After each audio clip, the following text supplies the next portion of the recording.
Uh, I know a lot of people that judge Deion Sanders' brashness and call it cocky, but I heard him in an interview saying growing up, for some reason, he had two fathers, so there must have been a real father and a stepfather. Said none of them came to his games.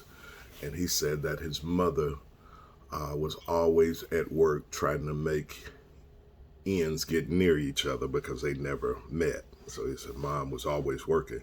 So he was the kid that looked up to the stands and never was there someone there for him.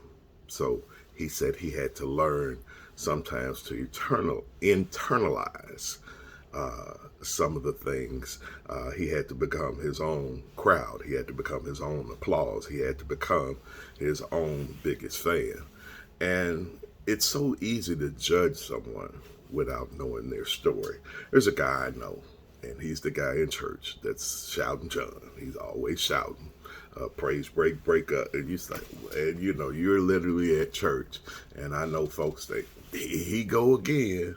He need to sit down, but he shared his testimony with me, and his daughter has had about 19 or 20 surgeries, something crazy.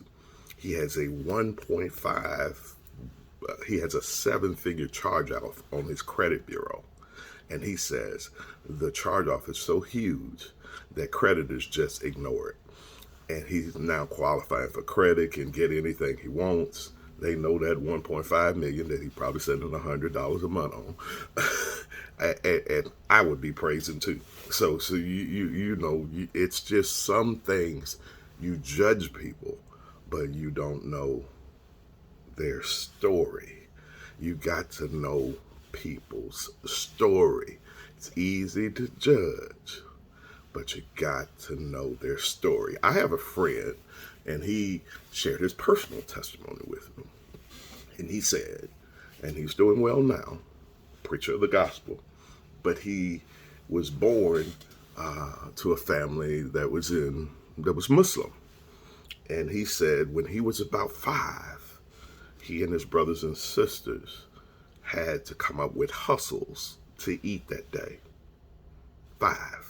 I remember one day in high school that I opened the mailbox, and it was a mailbox full of bills, and I said, "Hey, mama, here your mail," without a care in the world, while other people at 5 have to come up with hustles. So it's easy to judge, but before you judge them, judge the next man, next woman, next group, next church, next institution, next business, next whatever.